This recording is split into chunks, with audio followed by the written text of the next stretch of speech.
ሰላም እንደምን ቆይታችኋል? ክብራን ተመልካቾቻችን እንደምን ሰነበታችሁ? ህይወታችሁ የሰላምና የጤና ይሁንላችሁ። ዛሬም እንደተለመደው በአስተማሪና ቁም ነገር አዘል በሆነ ፕሮግራም ተገናኝተናል። በዛሬ ቪዲዮ የጨጓራ ህመም ያለባቸው ሰዎች መውሰድ ያለባቸውን ጥንቃቄና ማድረግ የሌለባቸውን ነገሮችን እንመለከታለን። ለረጅም ጊዜ የጨጓራ ህመም የሚያስቸግራችሁ ከሆነ ምናልባት ከዚህ ቀጥሎ ከምንመለከታቸው ስህተቶች አንዱን እየሰራችሁ ሊሆን ስለምችል ችግር ያለባችሁ ሰዎች እስከ ቪዲዮ ፍጻሜ አብራችሁን ቆዩ። አንደኛ፣ የምግብ አወሳሰድ ስርዓትን ማስተካከልና ምግብን በትንሹ መውሰድ።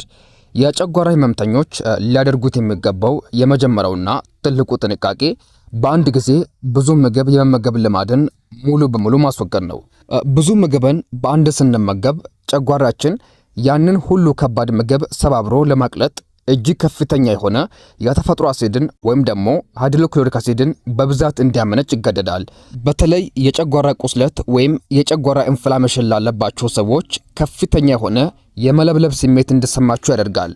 ስለሆነም ይህንን ችግር ለመከላከል በቀን 3 ትላልቅ ምግቦችን ከመመገብ ይልቅ ምግቡን መጠኑን በእጅጉ እየቀነሳችሁ በቀን ከ5 እስከ 6 ጊዜ በጥቂቱ ብትመገቡ ይሻላል። ይህም የአመጋገብ ስልት ጨጓራችን ሳይጨናነቅ ከመጠን በላይ አሲድ ሳመነጭ ምግቡን በቀላሉ እንዲያብላላ ይረዳል።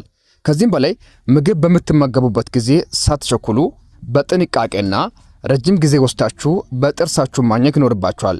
ምክንያቱም ምግቡ በአፋችሁ ውስጥ በሚገባበት ጊዜ በጥርሳችሁ በደንብ ከፈጫችሁት ወደ ጨጓራችሁ ውስጥ ምግቡ ሲወርድ የሚኖረው የሥራ ጫና በእጅጉ ስለሚቀንስ ጨጓራችሁ ከህመሙ ወይም ከቁስለቱ ቶሎ እንዲያገግም ይረዳል።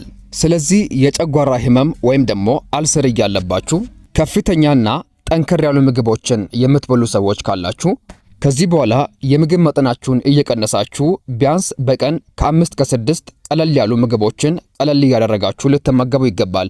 ይህም ጨጓራችሁ ራሱን ለማገገም ወይም ደግሞ ካጋጠመው ቁስለት ወይም በሕክምና ቋንቋ አልሰር እንዲያገግም ትልቅ አስተዋጽኦ ስለሚያደርግ በጨጓራችሁ ላይ የሚደርሰውን ከፍተኛ የሥራ ጫናን በመቀነስ ጨጓራችሁ ያንን አቅም ቁስሉን ለማዳን እንዲጠቀምበት ያደርጋል። ስለዚህ በተለይ የጨጓራ ህመም ያለባችሁ ሰዎች ከዚህ በኋላ ምግብን በመጠኑ ልትመገቡ ይገባል። ሁለተኛ፣ በባዶ ሆድ ለረጅም ሰዓት መቆየት።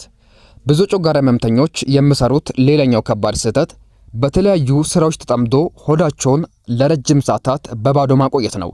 ጨጓራችን ምግብ ባይኖረው እንኳን በተፈጥሮ የራሱን አሲድ ወይም ደግሞ ሃይድሮክሎሪክ አሲድ በተወሰነ ሰዓት የማመንጨት ልማድ አለው። ሆዳችን ውስጥ ምንም አይነት ምግብ በሌለበት ጊዜ አሲድ ሲመረት ጨጓራችን ለማብላላት ምግብ ስለማገኝ በቀጥታ የጨጓራችንን ውስጣዊውን ስስ ሽፋን በማጥቃት ጨጓራችንን መልሶ ማብላላት ይጀምራል። ምክንያቱም ሆዳችን ባዶ ስለሆነ ከጨጓራችን ውስጥ የሚመነጨው ሃይድሮክሎሪክ አሲድ ቀጥታ የራሳችንን ወይም የገዛችንን የጨጓራን ሽፋን መብላት ይጀምራል። ይህ ሂደት ህመሙን ቀን ወደ ቀን እያሰፋ በመሄድ ወደ ከፋ የጨጓራ ቁስለት ወይም ደግሞ አልሰር ይለውጠዋል።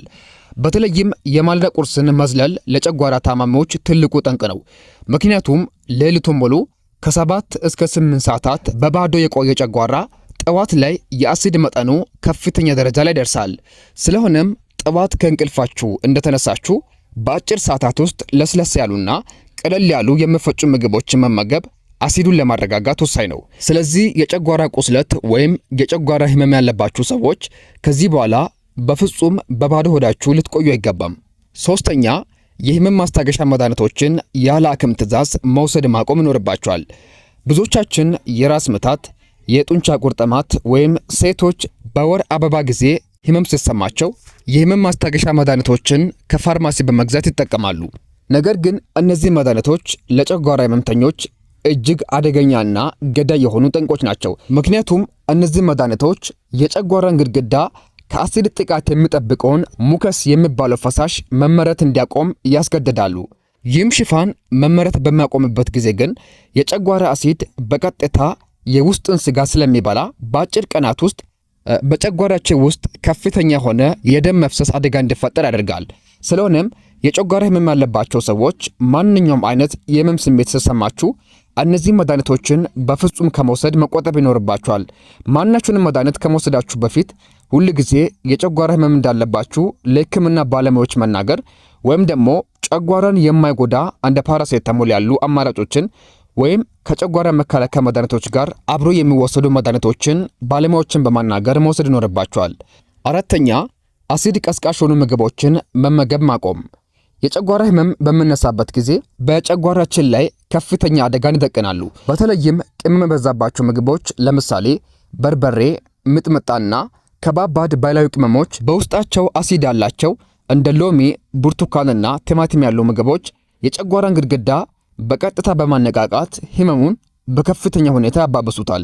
ከነዚህ ምግቦች ለተወሰነ ጊዜ ሙሉ በሙሉ መራቅ የቁስል መፈወስን ያፈጥነዋል። ከዚህም በላይ ነጭ ስኳር፣ ለስላሳ መጠጦች፣ የታሸጉ ጭማቆችና ካፌን ያለባቸው እንደ ቡናና ሻይ ያሉ መጠጦች የጨጓራን አሲድ ማምረት በእጥፍ ስለሚያነቃቁና የሆድ መነፋትን ስለሚፈጥሩ በፍጹም ሊወገዱ ይገባሉ። በእነዚህ ምግቦች ምትክ የጨጓራ አሲድን የሚያረጋጉ የውስጥ አካላትን የሚያክሙ እንደ አጃ፣ ገንፎ፣ የተቀቀለ ድንች፣ ሙዝ፣ ካሮትና ለብ ያለ ውሃ መጠጣት የጨጓራችሁን ህመም ለማስታገስ ከፍተኛ አቅም አላቸው። ስለሆነም ከዚህ ቪዲዮ በኋላ በውስጣቸው አሲድ ያላቸው እንደ ሎሚና ብርቱካን ያሉ ምግቦችን የጨጓራ ህመም ያለባቸው ሰዎች ከመውሰድ ሊቆጠቡ ይገባል። የተወደዳችሁና የተከበራችሁ ክቡራን ተመልካቾቼ ለዛሬ የነበረን ፕሮግራም ይህን ይመስላል። በዛሬ ቪዲዮ ሐሳብ አስተያየት ካላችሁ በኮሜንት ሳጥን ላይ አስቀምጡልኝ። በተረፈ ሌላ ጊዜ በሌላ ቪዲዮ እስክንገናኝ ሰላማችሁ ይብዛልኝ።